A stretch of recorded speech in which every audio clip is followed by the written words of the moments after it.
data-data untuk kita luruskan misconception kita lah. Persepsi negatif, persepsi yang salah dan persepsi yang keliru di antara kita.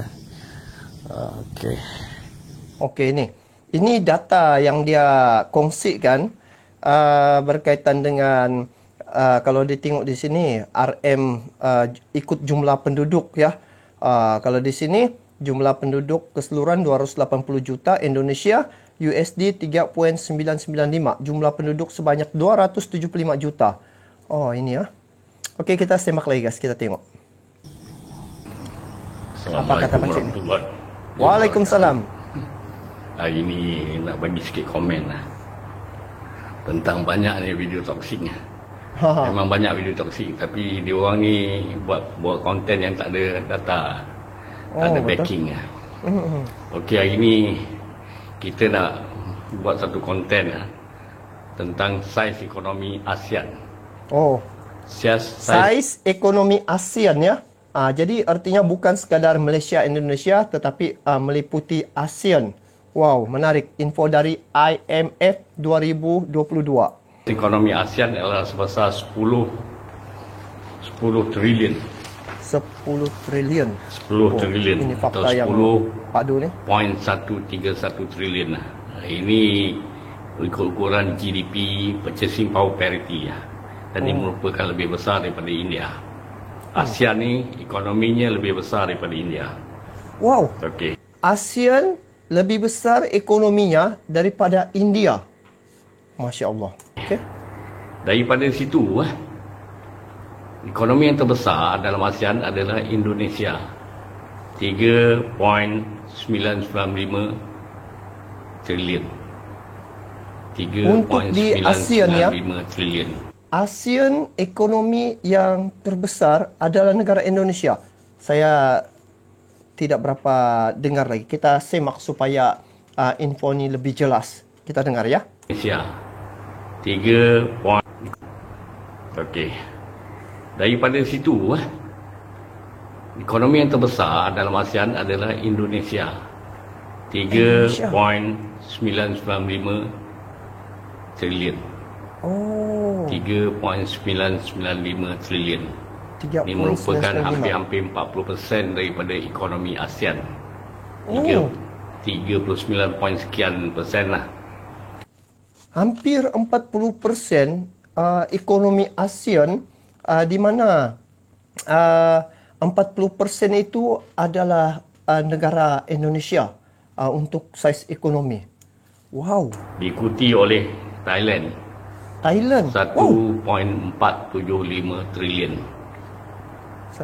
Nombor 3 adalah Vietnam, 1.278 triliun. Nombor 4 adalah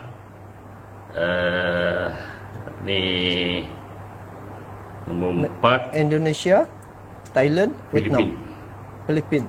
Filipin 1.173 triliun. Filipin nombor 4 dan nombor 5 Malaysia. Kedudukan Malaysia ya untuk saiz ekonomi kalau menurut Pakcik Zainal Abidin ni berada di kedudukan yang kelima. Di ASEAN ya. 0.089 triliun. Secara saiz ekonomi, okey, ini berdasarkan info yang tepat. Saiz ekonomi. Nombor 2 diikuti oleh Vietnam nombor 3, Filipin nombor 4 dan Malaysia nombor 5. Kalau kita nak buat pembandingan lagi, 3 negara yang ekonominya atas, nombor 2, nombor 3 dan nombor 4. Thailand. Kalau tadi apa? Indonesia, Thailand, Vietnam, Filipin, Malaysia. Itu kalau kedudukan ranking di ASEAN ni guys. Dia punya saiz ekonomi. Wow. Vietnam dan Filipin, di mana Thailand mempunyai penduduk seramai 70 juta, Vietnam seramai 100 juta dan Filipin sebanyak 110 juta. Jadi mana tiga-tiga negara tu punya ekonomi, punya population melebihi sikit pada Indonesia atau lebih kurang sama dengan Indonesia lah. Tapi kalau kita Indonesia 278 juta jiwa. jumlahkan jumlah saiz ekonomi ketiga-tiga negara ni, di mana Thailand 1475, 1278 dan Filipin 1173. Mana tiga-tiga ni kalah dengan Indonesia. Wow. Tiga negara Hebat tu Indonesia. kalah dengan Indonesia. Jadi jangan dengar cakap media lah. Tengok pada data tau. Kau pandang tinggi pada Thailand, pandang tinggi pada Vietnam, pandang tinggi pada Filipin, tapi pandang rendah pada Indonesia. Sedangkan Indonesia tu mengatasi tiga-tiga negara ni.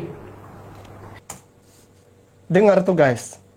Jadi media-media yang kita dengar ni ada sebahagian lah kan, di mana kalau dibuat perbandingan ekonomi, macam Indonesia ni di bawah lah ekonomi. Tapi tidakkah dia nampak sedangkan Indonesia ni anggota G20? Di situ pun bagi saya, di situ pun sudah nampak bahawa G20 ini bukan calang-calang punya negara dari segi kekuatan ekonominya. Kenapa Indonesia termasuk dalam G20 untuk gabungan beberapa negara yang mempunyai kekuatan ekonomi dunia.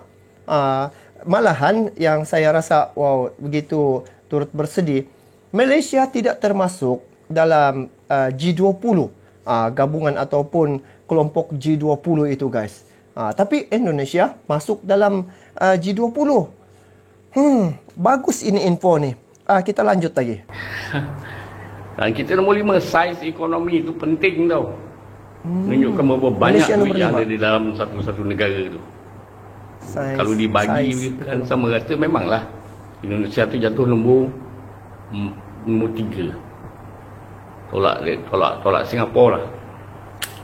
Malaysia nombor 1, Ngopi ya guys. Thailand nombor 2, Indonesia nombor 3. Tapi tengoklah, kalau kita nak berbandingkan apple to apple, Malaysia 32 juta kena bandingkan dengan negara yang penduduk 30 juta.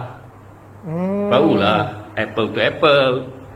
Tapi gitu 30 juta dibandingkan dengan 275 yang niche di atas tu, kan? Yang niche di atas tu, umpama contohlah Greater Jakarta dengan Greater Surabaya, dua bandaraya tu, dua kota tu, ekonomi dia lebih besar daripada Malaysia. Jangan kita pandang negara itu keseluruhannya, kita nak tengok size of economy. Daripada size of the economy, baru dia perencanaan macam-macam dia jadi lebih besar tau. Begitu. Jadi persepsi ini dibina oleh media. Media dikontrol oleh konglomerat dunia, di mana media kita, tengok ni guys, apa namanya ni, Global Big Corporation. Media Indonesia tu sebahagian besarnya dikuasai oleh Rupert Murdoch. Rupert Murdoch tu global elite. Kalian tahu guys, The people that control the world. Jadi dia beli share, dia control. Lepas tu dia buat cerita ikut cerita dia lah. Jadi dia bagi misinformation. Kita pula bergaduh tak tahu pasal. Jadi daripada situ kita ambil contoh lah. Daripada saiz ekonomi lah, kita ambil lah Greater Jakarta, saya kata Greater Jakarta tu ekonomi dia sama besar dengan Malaysia. Greater Jakarta tu ekonomi sama besar dengan Malaysia. Wow, Jakarta ekonominya sama dengan Malaysia. Apa dia punya justifikasi tu? Mari kita dengar, mungkin ada di sini. Ini saya terinspirasi dan dapat sesuatu yang baru dengan buat kajian macam ni tentang ekonomi ya di ASEAN ni. Jadi Indonesia keren ya, keren. Apa lagi